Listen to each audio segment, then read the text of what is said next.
Welcome to the Golden Shadow. My name's Alyssa Polizzi. And I'm Arran Rogerson. A few weeks ago, we ran our first workshop on the labors of Hercules.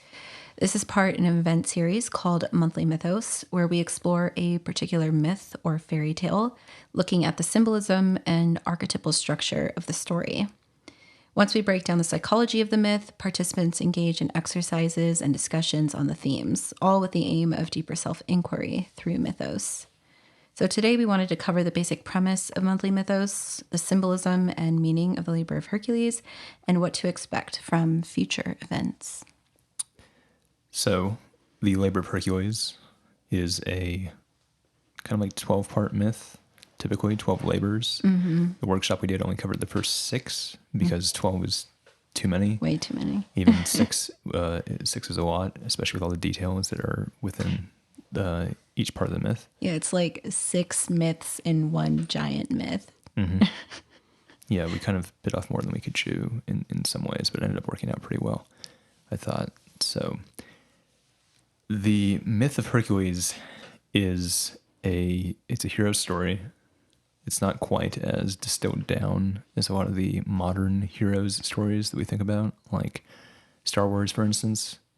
Star Wars is kind of like a very distilled heroes myth, whereas like Hercules is a myth that originates probably from like hunter-gatherer societies. So it could be, I mean, I don't even know how to gauge this, like maybe 10,000 years old in some sense in its origins, and it evolves and changes and things get added onto it over time. But the actual, the myth kind of as we know it, the labors of Hercules, is something originating from at least like 2,500 years ago, right? So this is an old myth, an old hero story. And because of that, it's not quite as formulaic, I would say, as a lot of what we think of as being hero's journey stories, like The Hobbit. So Hercules is the son of Zeus, right? And he's the son of one of Zeus's affairs.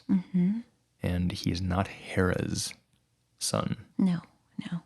But his name is, at least in the Greek tradition, Heracles, which is glory by Hera, or glory through Hera, or glory by way of Hera. I find the fact that we call him Hercules, which is his Roman name, really interesting. I'm not quite sure why that's what really gripped the collective, because Heracles definitely expresses a lot of the core of his general story and arc throughout his life, which is that he is constantly being antagonized and punished by Hera due to being this a child of infidelity, which is sort of typical of a lot of Hera's antics, which we can get into the sort of symbolism of that another time. But ultimately, Hercules, it's this really difficult hero's journey story. It's about transformation and redemption through these arduous tasks that are given to him.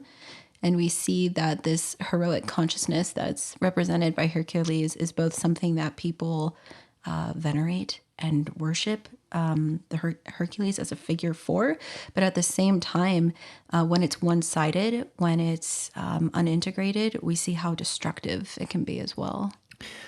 Right, so the Hercules story is one of venturing into the shadow in many ways, or confronting the shadow. The labors are interesting because it's almost as if the shadow has all these different facets, different forms, which is true for us. Is like the shadow is not just one thing, it's a whole landscape of things that are kind of below the surface for us. But Hercules is a chthonic hero in this sense. And in fact, like in the myth, at some point, he does venture into the underworld. And that's one of the later labors that we're not going to cover in this episode. But this this kind of dynamic of Hercules as ego consciousness, in one sense, battling monsters, which represent the shadow, and venturing into these sort of nether realms. It's all tying into this kind of like psychological significance that we want to get into, is that this myth can be understood psychologically, phenomenologically, as an expression of what is happening inside of us, which is why it can be used as a tool for self-inquiry. Yeah. And that's part of the point of monthly mythos, and of going through these myths in this way, workshopping these myths, is that you can actually use the narrative framework, the sort of mythological patterns to map onto your own journey, your own experience, and find ways to kind of examine who you are and what you're going through and where you're going with this kind of myth. Yeah, they're templates, myths and fairy tales of our own personal, collective, archetypal experiences, yet it's being externalized. So it allows you to engage with it outside of that deeply kind of personal narrative. Yet at the same time, you can relate to it because it's so archetypal, because it's so collective. You see parts of yourself and your own struggles in the heroes and heroines of mythology. And it's extremely powerful, I think, when we can approach myth in this way, because in some ways it's like a reclaiming of what this is, which is deep psychological truth that speaks to our becoming, to that path of individuation. So Hera, if we're thinking of her in this way, represents a kind of initiating force for Hercules. Yeah. Or kind of like the antagonizing chaos. Hera is as sort of this feminine energy that is very powerful. Yeah, well, she's the great mother archetype. Yeah. And we recognize that archetypes are not inherently good or inherently bad, but rather have this totality of expression. So you have both like the nurturing good mother, but you also have like the sort of vengeful, terrible, dark mother as well. And even in that dark side of the pole of the archetype, that's often driving the individual towards a deeper inner realization, kind of pushing against their boundaries and having to transform. So Hera, as that antagonistic figure, is that aspect of the divine principle that's provoking transformation. And she's doing it to like the greatest heroic character of Greece. So of course it's going to be this really intense sort of like dazzling journey of pain and challenge, but also of success and recognition. Yeah, there's also kind of this other angle of coming at Hera as kind of like just sort of representing the sort of the chaos in your life that maybe provokes you, whether or not it's like a shadow or psychological thing. Like if you don't do proper diligence in your life, if you don't do proper maintenance, if you don't integrate the shadow, for instance, like life will terrorize you. The same examples that we used before is like if you don't ride around in your car with your seatbelt on, reality will punish you for that. Yeah. In some sense, there's kind of this aspect of reality that like if you don't do your proper maintenance on yourself, if you don't become more complete, reality will snap at you. It'll slap you. It'll destroy your life if you're not careful. So you have to have this upkeep in your life to be at the proper place. And I think this is kind of demonstrated by what Hera ultimately does to Hercules, which is she makes him go crazy, right? She induces a kind of madness in him. Yeah. And because of this madness, he murders his family, right? And there's kind of this notion that because Hercules is not a complete individual, he's not taking care of himself properly, maybe, reality comes in and it wrecks his life. Yes. And this provokes him onto the path of, I need to figure out who I am in some sense. And that's not how it's framed in the myth, let's say. But in our lives, for instance, like something might happen to you, some tragedy might happen to you, and it makes you realize like, I do not know what's going on, or I don't know who I am. And it provokes you onto the spiritual path of seeking, of like, I need to figure out what my life is. And that's kind of what Hera does for Hercules. We see also Hercules as this incredibly like exaggerated character.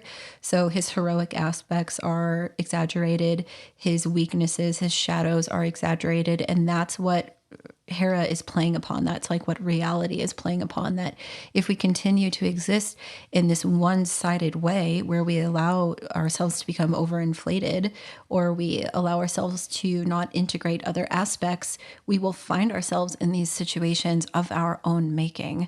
And that's what's being expressed in this story. It's through that kind of madness that is put upon him and the destruction of his family that Hercules realized he has to go on this path of integration and confront all of these different aspects of unconscious material. And that's really how we're approaching the labors. Each one is a representation of shadow, is a representation of unconscious material that he has to come to grips with. So he goes to the Oracle of Delphi. Mm-hmm. Some other stuff happens like in between that, I think. And there's actually like a lot of different versions Yeah, as of always. the myth. And so it can be kind of convoluted. But he goes to the Oracle of Delphi, and she essentially tells him that he needs to go put himself at the feet of his cousin, Yeah. Eurystheus, Yeah. who is, unbeknownst to Hercules, sort of like an agent of Hera. Of Hera, yeah. So he sort of, Eurystheus as this king who is sort of a weakling and kind of scared. He's kind of like the anti-Hercules in many ways. Kind of sickly, born young due to Hercules, actually. But ultimately, like, he's in service to like a weaker part of his consciousness. Right. So Hera kind of as like reality sort of lives through Eurystheus and is still sort of prompting these labors, these monsters that Hercules is forced to confront. Yeah. All right. So let's get into the labors. We won't get into a lot of the details of the story, but hopefully just give you the main points. So the first labor that Hercules is given is to slay the Nemean lion. This is probably one of the most famous, well-known ones that I feel people recognize. But the Nemean lion is this indestructible, large lion who's roaming around the countryside, terrorizing people. And when Hercules comes upon it, he tries to cut it with his sword or to shoot it with an arrow, and realizes that the skin cannot be penetrated. And so there's this, set of following dynamics where Hercules is trying to overcome the lion, and at a certain point realizes he has to chase it into this dark cave. And as he does so, he bashes it over the head with his club. He strangles the lion, and he strangles the life out of it. And finally, the Nemean lion is dead. This kind of indestructible animal couldn't be slain by the sword or the arrow, but rather needed to be overcome in this more tactile way. He had to really wrestle with this part of himself, you might say. And we start to see how Hercules is utilizing this energy of the shadow towards transformation. As he's finishing up the labor, he has to skin the animal and bring back the hide. And of course, the hide is indestructible as well. The sword's not going to cut it, the arrow's not going to cut it. And he is given a tip from Athena to use the claws to cut the skin and the hide off of the lion and to bring it back to his cousin, King Eurystheus. And of course, if you've seen lots of images and paintings of Hercules, you realize that he doesn't give the Nemean lion hide to Eurystheus. Actually, he continues to wear it throughout the rest of his adventures, sort of showing an integration of this wild, aggressive principle that's now in service to Hercules. Right. So this is kind of like the most straightforward or obvious labor for Hercules, because even though the lion is sort of impenetrable, impervious, its skin can't be pierced, it's still a labor that Hercules can solve using brute strength. Yeah. So it kind of represents this sort of this conscious trait that Hercules identifies with most, which is brute strength, and that's like the most obvious way to go about integrating the shadow at first, is to do what you know. Yeah. So he's brute strength. That's all he knows, and he goes to try and use this on the lion. It doesn't quite work at first. So he kind of needs to start like thinking outside the box a little bit, but not fully. He still strangles the lion. Yeah. That's how he kills it. He's still using like his grip strength, which is crazy, to do this. And then skinning the lion with its own claws is sort of this notion of having to use a sort of quality of the shadow in order to integrate the shadow, or needing to kind of, in some sense, recognize the shadow as being part of you in order to integrate further. So he has to use the lion's own claws on the lion, And when he does this, he gains this sort of wisdom, or gains this power, or gains this kind of transformation. And that's demonstrated by him taking the lion pelt and wearing it. Yeah. Now he's integrated the shadow. Yeah. The shadow is something that he wears around. And so he's reclaimed a part of his lost being in this way. Yeah, I think the lion is also a really good symbol for Hercules. There's both the aspect of glory and pride and kind of being like the leader of the land, like the head of the pack. But at the same time, there's this deeply aggressive, wild, violent principle that's implied in it as well. So we see that his first labor is facing this both conscious aspect of himself, but also the part that Hera was able to manipulate, like she took his aggressive, violent principle and turned that into a madness that caused the destruction. So he has to come to grips with that part of himself that caused his sin. I think it's important to point out the similarity to your dream that we did for the Alyssa Dream series episode. Yeah, go back and listen to that episode. 18, maybe? I can't remember. I don't know. But where you encounter a bear. A bear. And you skin the bear. Yeah, and then I wear it. Yeah, this is something I want to bring up in Monthly Mythos when it makes sense, but these archetypal stories and images and motifs do arise in dreams as well. And there's actually 2 labors that are in Hercules that I have had similar dream motifs of. So you start to see the interconnected web of the archetypal structure when these things come up in dreams, but they're also present in myths. Right, so moving on to the second labor. Yeah, the Hydra. The Hydra. Okay, this is probably the most popular one, actually. Yeah, I think definitely the most famous. Yeah. It's the most striking image-wise. Yeah. And maybe just the sort of... it's like the Hydra itself. The mythological sort of mechanic of the Hydra as the beast that keeps multiplying the more you try to kill it. Yeah. And possibly because that applies so well to our notion of the shadow. Right? Yeah. The more you try to kill the shadow, destroy the shadow, the more you exacerbate it, and the more it kind of multiplies. Seriously. Yeah, so labor 2, Hercules completes the first one. He's sent off again to the Lernaean Hydra. And here we see that it is time for him to face what is a actual immortal creature. It actually is fully indestructible in its totality, because each time that Hercules cuts off a head, 2 grow back in its place. So this sense of being able to overcome it in that kind of brute strength, more direct way that he did with the lion is not going to work here.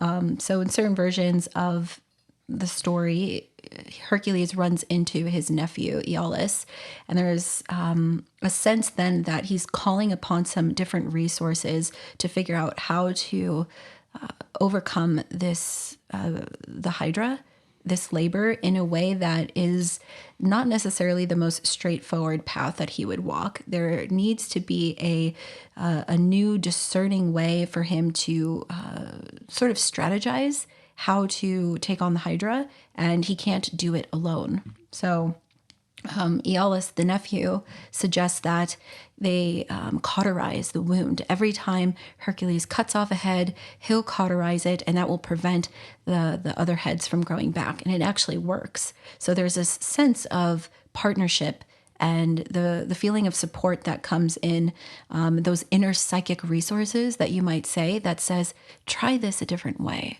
Try this a way that you wouldn't have thought of. So it's very roundabout, the Hydra, compared to the lion.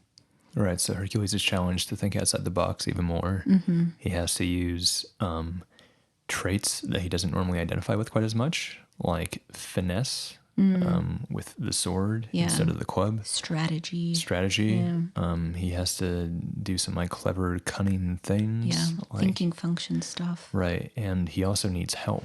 And I'm not sure how explicit the idea of Hercules not asking for help before this is, but still kind of the idea that we often try to confront our shadows by ourselves, and it doesn't work, and we attack the Hydra alone, and it just makes it worse and worse and worse, and we actually benefit from calling upon outside resources.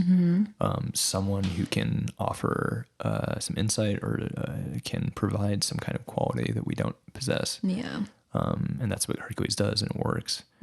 But the head of the Hydra, I think it's just one head. Yeah, it's right? one sort of indestructible, immortal head. Right. And that ultimately cannot be destroyed. So even after they've cauterized all the other necks, I guess you might say, there is this one head that's left, and they do cut it off and then they bury it. And it's being contained and it's being buried. But in some ways, the labor itself is not being complete.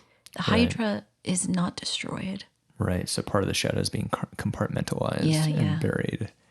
I think that's kind of fun to play with there. It's like he doesn't fully integrate the shadow. He just buries some of it. And yes. It's like, it's going to come back to get him. And it does. And it does. We see once again in this labor that his successes, the part of it that is successful, does provide him with a kind of like reward or a new tool. So he got the hide in the first labor, and in the second labor he dips his arrows into the poison of the Hydra and carries that around through many following myths, being able to use that powerful deathly function to be in service of him as well. But that poison for another time is also like linked to Hercules' death. So there's a feeling that compartmentalization of the shadow will come back around at a certain point for Hercules and is ultimately part of his destruction.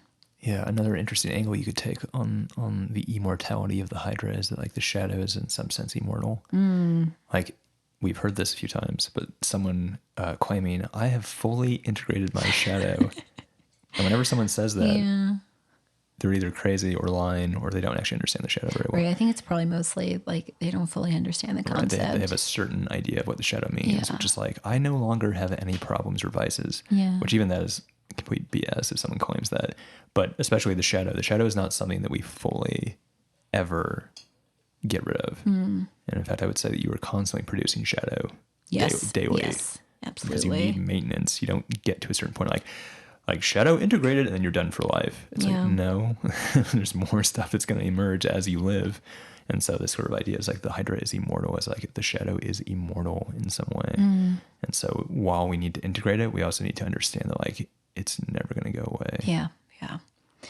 Part of the expression of this aspect of the shadow not being fully integrated is that this labor is nullified, both because he received help, which I guess isn't really a nice symbolic gesture towards calling upon resources, but and he also doesn't actually kill the Hydra. Leave that part yeah, out. we'll just forget about that part. but the labor is nullified by Eurystheus, the king. He says doesn't count. You had help. Yeah. And you didn't actually kill it. Okay, so labor number 3. I love labor number 3 because the energy shifts. The dynamics are being changed up. And it's capturing the Cyrenian hind. So the hind are these large sacred deers with golden antlers and bronze hooves that are sacred to Artemis, and Hercules is tasked with capturing. Specifically female deers, right? Hind means female deer. Is Mm-hmm. that right? Yeah. So yeah, it's both sacred to Artemis, the goddess of the hunt and wilderness and the moon, etc. And it's a female deer. So we are getting into this dynamic where Hercules has to dip into the feminine principle. And not only does he have to kind of dance with the feminine, he can't overpower it. He can't just brutalize it. He can't destroy it. He has to capture it, and he also has to return it back to where it came from. So this labor is getting into the feminine shadow for Hercules. Right. So this is a change of pace again, but even more of a change of pace for Hercules because he's like a grasping personality, like a yang Very personality, yang, very active principle. Brutish, So wild. So how does he kill the lion? He grasps it and he just strangles it to death. And it's like with the hind, there's actually this sort of yin embrace that has to happen, like the feminine, he has to let go. Yeah, the receptivity, the coming into relationship with, rather than the domineering of it. So the hind is known to be so fast that it could outrun an arrow. So Hercules spends an entire year chasing the hind all around Greece, all around surrounding countries. And you see that test of will and patience that he has to endure to be able to complete this labor. And finally, after a year, he's able to capture the hind. And as he returns it back to Eurystheus, there is the recognition that this is a sacred animal to Artemis, so he cannot kill it. In some versions, she's says, I will, forgive you for doing this if you return it to where it came from. And what we see is this kind of negotiation with the feminine principle, but also an aspect of the feminine that's willing to work with him and guide him through a more gentle initiation process rather than the antagonistic feminine of Hera. So you're seeing kind of the different natures of the sort of multiplicity of the different archetypes and how they can both bring transformation and lessons, but just through different ways and through that slightly different nuance. So the fourth labor? The fourth labor is Erymanthian boar. the Erymanthian boar. Saying that right? Mm-hmm. Yeah. Yeah, this one's pretty wacky. Super wacky. Yeah, and this one almost, it seems, I mean, it's hard. Again, there's many versions, so it's hard to know where the focus is actually being directed, but this myth seems to have like a big sort of like side story that almost seems more salient than the actual catching of the boar. Yeah, yeah. But Hercules is traveling to Erymanthos. Mount Erymanthos. And he's going to meet with Pholus, who is a wise centaur who lives in a cave. I think Pholus actually means caveman, right? Something like that. Something like that. And him and Pholus are hanging out, they're eating, and Hercules wants some wine. Maybe he's demanding wine. Yeah. And the only wine that Pholus has is this magic, like god wine that was sacred Dionysian wine. It was given to him by Dionysus, right? Yeah. So as he opens it, yeah. So Hercules is like, yeah, I'll take that one. Give me that one. And as they open it, this is like Johnny Walker Blue or something like that. It's like just like so expensive and so good. Yeah. And like Hercules is like, give me that. Even though he's like this brute in a cave, but the wine is so fragrant that it attracts all these centaurs. Yeah. And so it's almost framed like it's like a collective of centaurs, like almost like an entire king group. Yeah, like all the ones that were in the surrounding area, like they could smell it or they were called to it in some way, and it puts them into a frenzy, which kind of, I wish we had time to kind of get into the Dionysian principle, but there's that ritual madness, that the drunken principle that takes over individuals through Dionysus and being the god of wine. And the centaurs go into a frenzy and they start attacking Hercules, and he starts shooting them all and killing them one after one, I think mostly with the poison arrows from the Hydra. Yeah. And he like waylays just like an entire group. It's just so much death, all because he was sort of insistent on having that glass of wine. And as they're sort of, in the aftermath of the battle, Pholus picks up an arrow and sort of remarks, about how much death could come from something so small. And he drops the arrow and it hits his hoof and he dies, of course, because of the poison. So the next part of the story is visiting the next wise centaur, Chiron. So from Pholus to Chiron. And this is where he actually gets insights and advice of how to take on the Erymanthian boar. Does he mention to Chiron what happened? To just leave that part out? I think in some versions, like the battle kind of moved towards Chiron, and that's maybe part of like where some of the other centaurs are running or something like that. So either way, Chiron gets involved, and he both gives the advice and the assistance to Hercules, which is that, to capture this boar, you've got to drive it into an embankment, and then you can tie it up and bring it back with you. But in some versions of the myth, Chiron also accidentally gets shot with an arrow, and that's a whole another story for another time.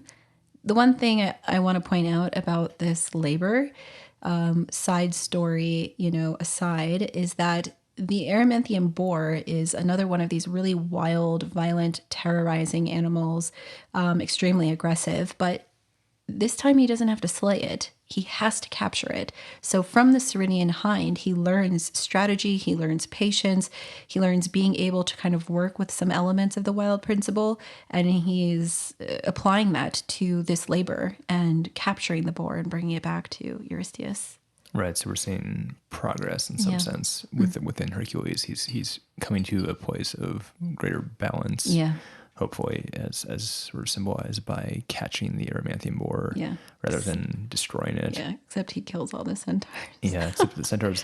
The centaur thing is interesting, and I think it does kind of, again, get into this idea of his sort of unbridled masculine rage that Hercules sort of has. And like it's not even, rage is not probably not the right word, but like Hercules wants to drink, and this sort of creates this situation in which he like accidentally kills all these centaurs. It was like, whoops, how did that happen? And then he also kills his friend that he's feasting with, and also ends up killing Chiron eventually. Yeah. And it's this sort of notion of Hercules' inability to keep himself in a balanced place, his inability to not walk around and accidentally like destroy things. Like, oh, whoops, I just like slaughtered that entire generation of centaurs. Like, oh, well, he's having to confront these things, and part of going to Chiron to sort of, after he's slaughtered these centaurs, he has to go to Chiron and get the wisdom of the centaurs in order to complete this task. And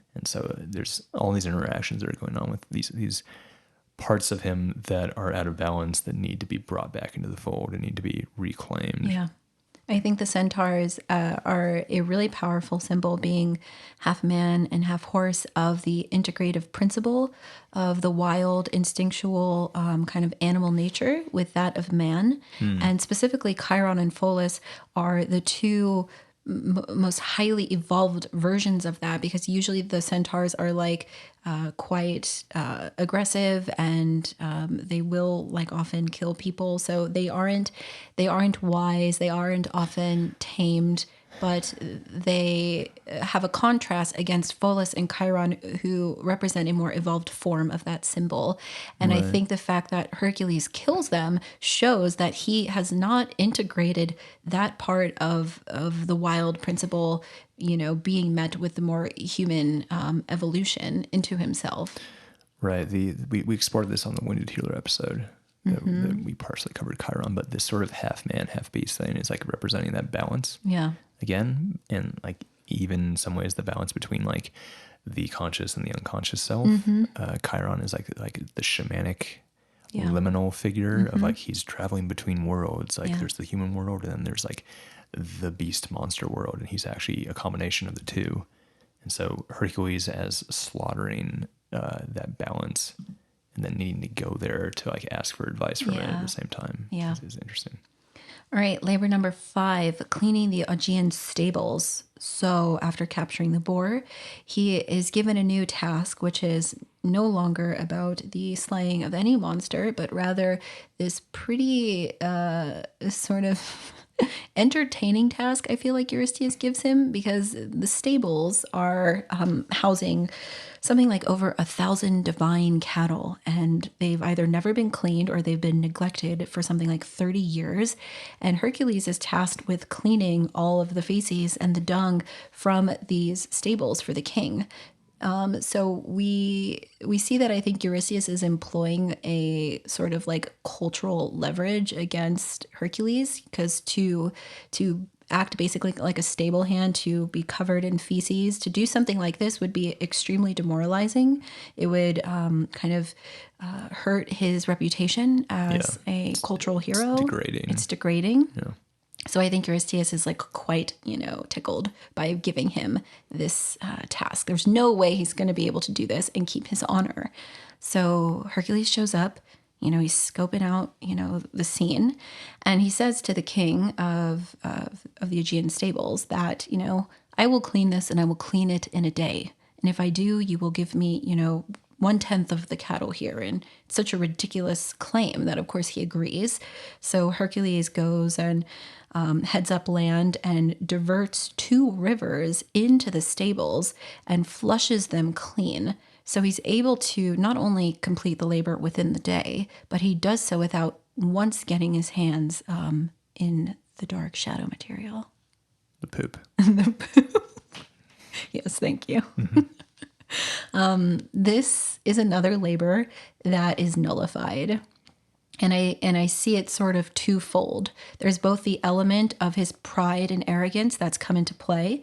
He claims that he can do this so quickly and in one day that he should be paid for it. And that is not the dynamics of the labor. So, strike 1, that's why it's nullified.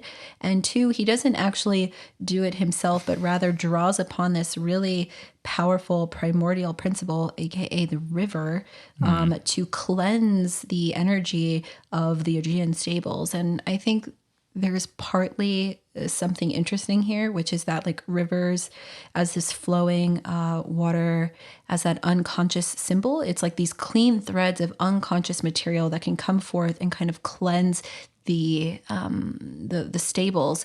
But ultimately I still see this as a sort of bypassing of the integration of the shadow, because if you could just flush the toilet and all of the poo goes away, Yeah. you didn't actually do anything. It's like maybe you learned a lesson here about something that can be called upon, but at the same time, like, you need to get in it, your hands need to get dirty, you have to be the plumber kind of working to unclog the pipes, and Hercules doesn't do that in this case.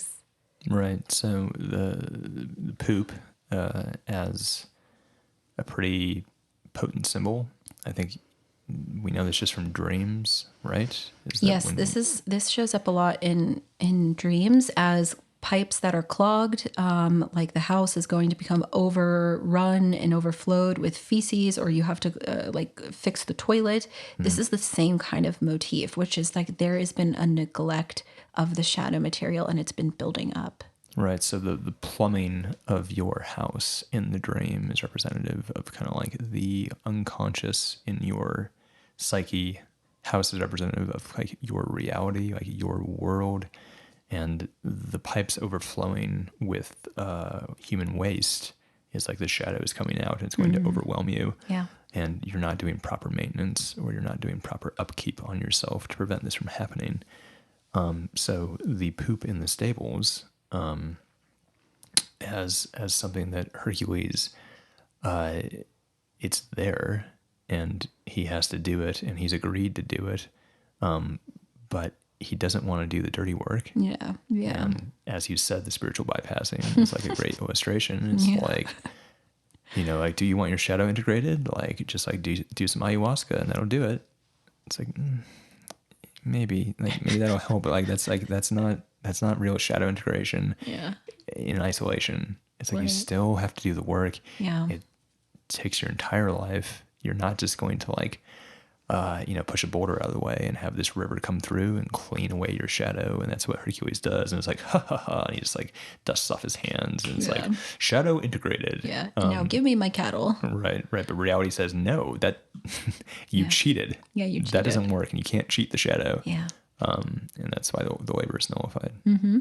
So labor number 6, we are venturing back into the slaying of these kind of wild animals who are terrorizing individuals in the land. So labor 6 is the slaying of the Stymphalian birds, which are these, really large birds of prey that eat people and are so destructive. Like they'll send out these like bronze feathers and cut people up, and they're like made of metal. Yeah. And they can shoot projectiles. Yeah, somehow. projectiles. And Yeah. they have like these crazy bronze beaks. Yeah, and their poop is toxic. And A lot of poop they stuff. have toxic in poop. Yeah, it's also like flavors. divine toxic poop. Like the cattle were divine and they have this poop.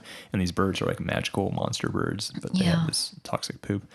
But they're terrorizing the countryside, right? So they're eating all the food, they're destroying all the crops, they're pooping everywhere. Yeah. They're breeding like crazy, and they're just like straight up like eating people. Yeah. So there's this kind of notion of the birds representing like this swarm, this part of the shadow that eats away at you, that causes famine and disease. It's like you become unhealthy because you're not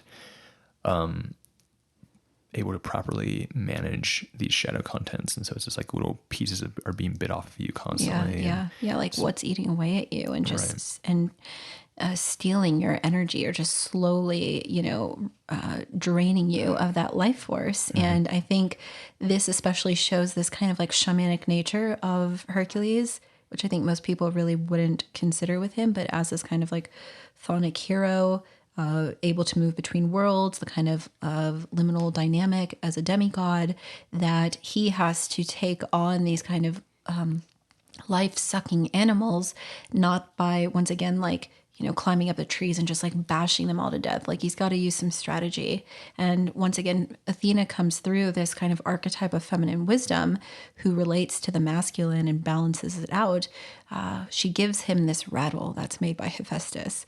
And as he kind of, shakes it around and makes all this noise, it scares the birds, and then they leave the trees, and then he's able to shoot them down. So there's both this sense with the rattle that he's like awakening, like the negative spirits, to exorcise them. He's kind of sort of scaring them out of the dark holes that they are occupying.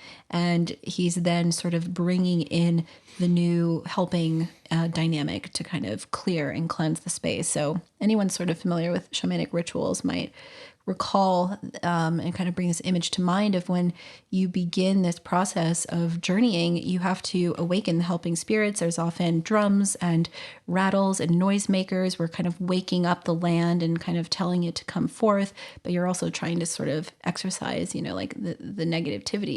You're creating a container to explore all of this unconscious inner material.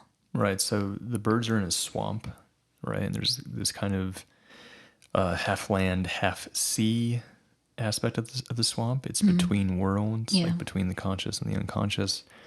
And Hercules cannot do his strangle thing, like walk up to the birds and strangle them. Right. And, he keeps trying to get close to the birds and walking to the swamp, and he keeps falling in and it doesn't work. And he has to keep getting back out, and he's trying to walk over to the birds again, and he just keeps falling into the swamp and it doesn't work. So again, this notion of like needing to think outside the box, and also to draw upon certain traits you have that you don't necessarily identify with in order to integrate the shadow. Go about this in, a more sort of yin, passive, feminine way, because your instinct to kind of just like go out and like just punch it in the face doesn't work. Yeah. So that shows that by Hercules saying, okay, wait, and he's inspired by like Athena, the feminine, right?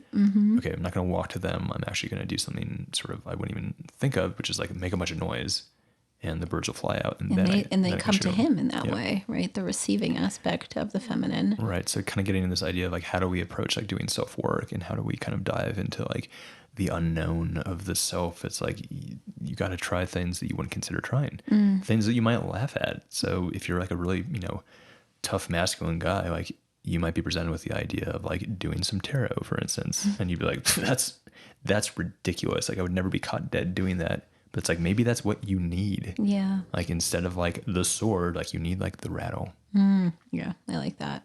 So after we complete the 6 labors, you recognize this really dynamic inner structure that's going on with the myth. When you can see it through this symbolic and psychological lens, there's so much potential to amplify these themes into vessels of self-inquiry. So after we kind of run through the myths during the event, then we turn towards the workshopping portion and towards exercises, and really taking each theme, amplifying it into a deeper psychological reality and using that as a prompt.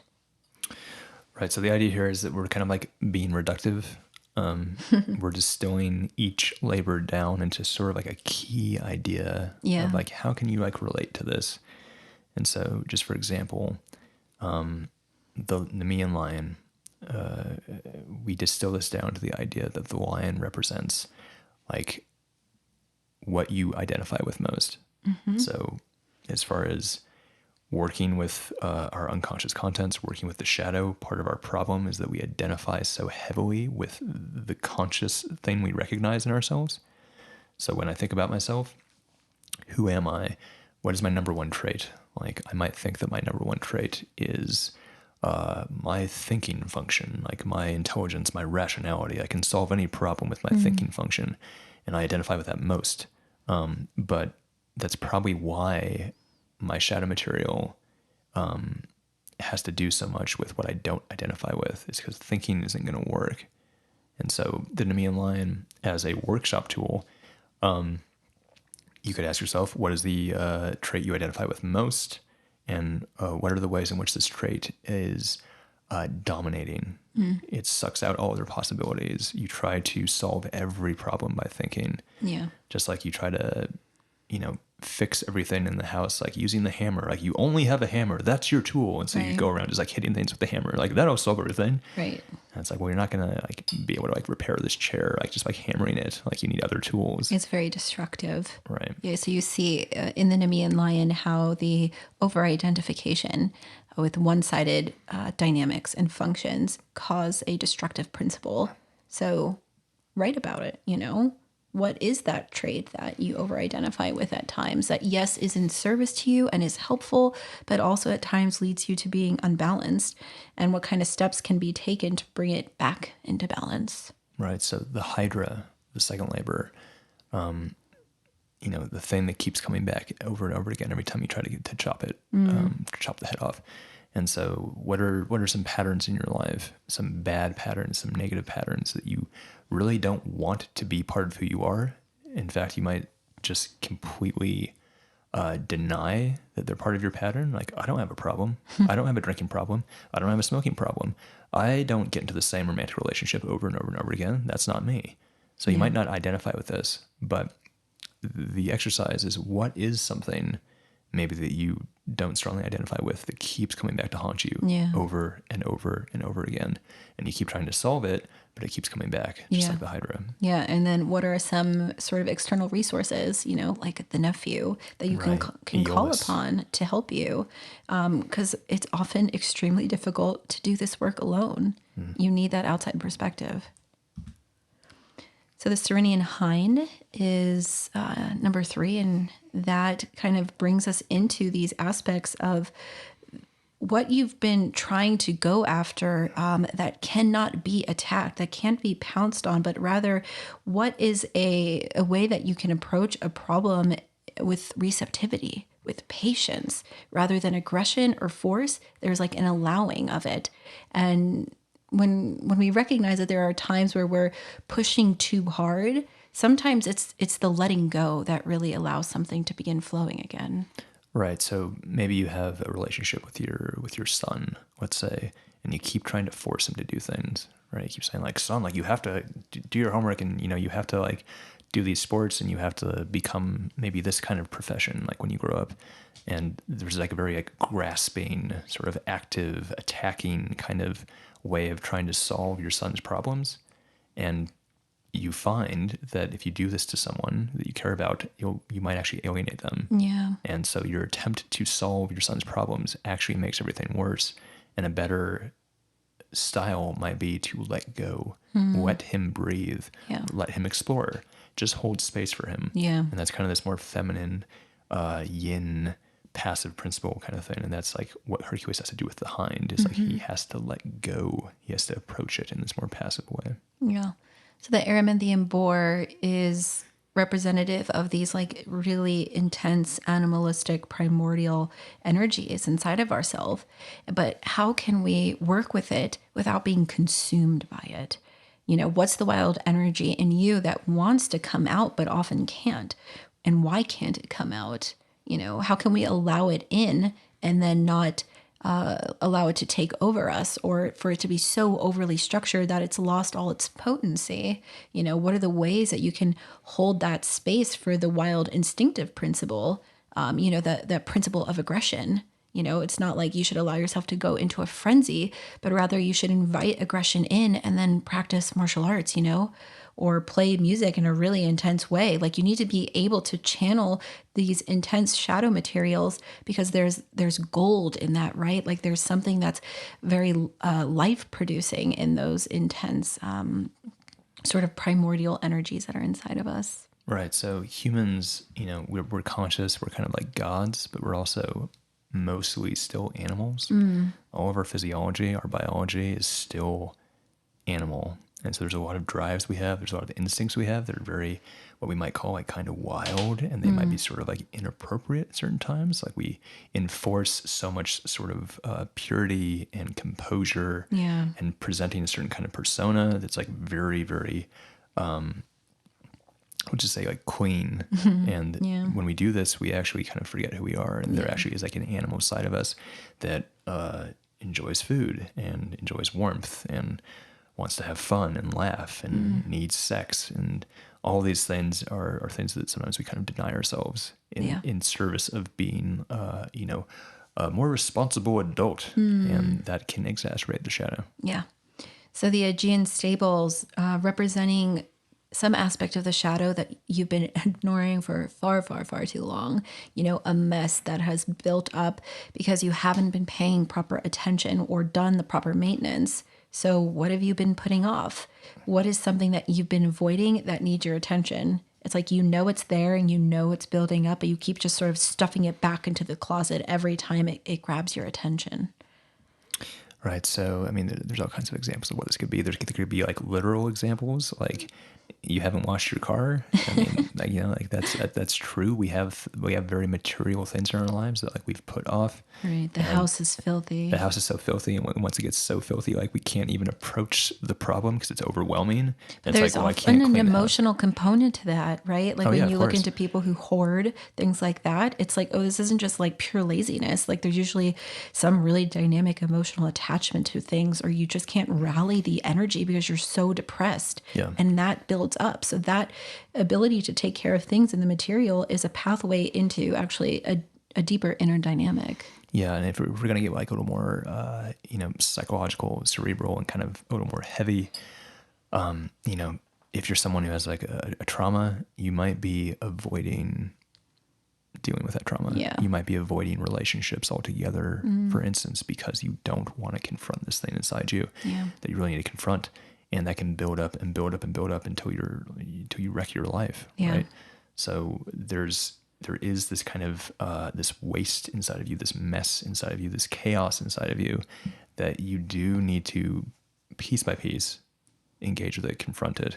Just like Hercules needs to sort of clean the stables, like just like one scoop at a time. Yeah, but don't bypass, right? Right, but no bypassing, right? And so like to deal with this trauma, like you start going to therapy, and you stop putting off going to therapy, and you say, you know what, I'm going next week. You got to do the dirty work. Yeah. So the Stymphalian birds, aspects of oneself that have been eating away at our time, distractions, behaviors that really prey on your attention and sap you of your energy. So ask yourself, what distractions or trivialities or things that really don't matter have been eating up your time? What do you, what are you letting distract you each and every day that really isn't good for you, yet you can't help but allow it to just keep pecking at you, And how do you take steps towards refraining from that distraction or letting those things go? Your phone is like a little container of Stymphalian birds. It's like, if you let your phone do it, it will eat away at you. Like Twitter, it's even a bird, right? You have the logo of Twitter is a bird. It's tweeting, right? And like it'll just eat away at you. It'll peck away at you and peck away at you every time you check Twitter. Right. You are wasting time. You're right, and you get like that little dopamine hit, and so you're just like, oh, like you're feeling good, and your friend tweeted at you, but like in reality, it's just time is slipping by. Yeah, it's funny because the Stymphalian birds is like, just as a concept of something that distracts you, that's trivial, that is so much more prominent nowadays than it probably ever was in the past. And like, that's like, it's really a product important. Of luxury for us. Oh, totally. Like you couldn't do this in a time when like your everyday task is what kept you alive. Yeah. But when in the modern world, so many of those things are taken care of, yes, we then have all this opportunity for expansion and spirituality and to expand our consciousness, but also we can waste it just toiling away. Yeah, and the internet is designed to waste our time, which is what's so difficult. It's like it wants your attention. It's calling to you, like, like everything. Pooping on you. Just pooping on your life, left and right. And both Alyssa and I do struggle with this because we're on the internet a lot for the work we do. Yeah. Oh man, but yeah, that's extremely relatable. That's a really good example. Okay, so that's the 6 labors. That's the symbolic, psychological, archetypal expressions and how you can use it as that vessel of self-inquiry. And that's kind of, the gist of monthly mythos. Now just sort of imagine you're with a group of people and there's interesting discussion and Q&A. It's something that I think can be extremely powerful for people to be able to, as I said, sort of reclaim these stories and find the psychological significance in your own life. Right, so the next monthly mythos is going to be Vasilisa the Beautiful. Yeah, or Vasilisa the Wise, as it's often called as well. Different versions. That's going to be on Saturday, May 8th at 12 p.m. If you want to sign up, go to www.goldenshadow.org. If you find this podcast useful, please consider supporting us on Patreon. Go to patreon.com/goldenshadow.org. If you'd like to keep up to date with our projects, attend one of our live events, or work one-on-one with myself or Arran, head to www.goldenshadow.org. Thanks for listening. See you later.